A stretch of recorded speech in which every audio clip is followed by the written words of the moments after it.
In October 1991, Microsoft released the Multimedia Extensions update for the previous year's Windows 3, which gave Windows the ability to output sound for the first time. As part of the update, Microsoft added a startup sound to Windows, known as bells. 6 months later, this practice was repeated again, with Windows 3.1 shipping with its own startup sound, known as ta-da.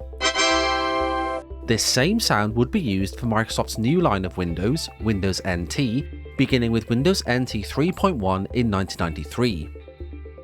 Following the release of Windows 3.1, Microsoft asked composer Brian Eno to compose a startup sound for the next version of Windows.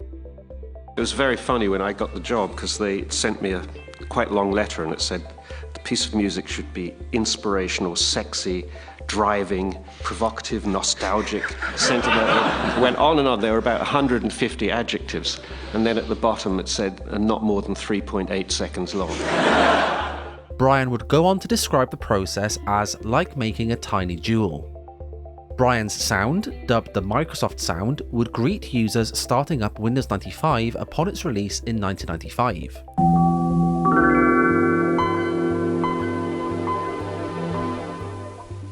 For Microsoft's latest version of Windows NT in 1996, called Windows NT 4, a new sound was created by Matthew Fenton, giving NT its own unique startup sound for the first time.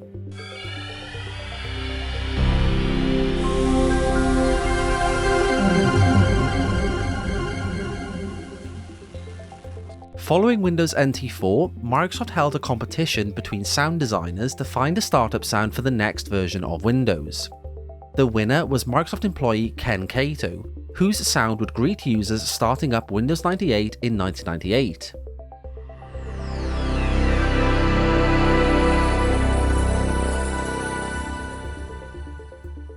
Reflecting on his work, which he explained was meant to convey the idea of progress, Ken noted, "I think it's aged well, compared to some other sounds that Windows made. When I listen to it, I still hear it very fondly." At the start of the new millennium, Windows 2000 introduced a new startup sound, this time by composer and sound designer Stephen Ray Allen, who recorded his initial ideas as MIDI files before re-recording with live instruments.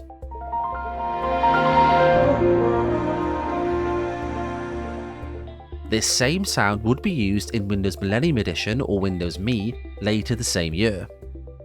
For 2001's Windows XP, another new sound was introduced, becoming one of, if not the, most iconic Windows startup sound ever, by virtue of the popularity and longevity of Windows XP.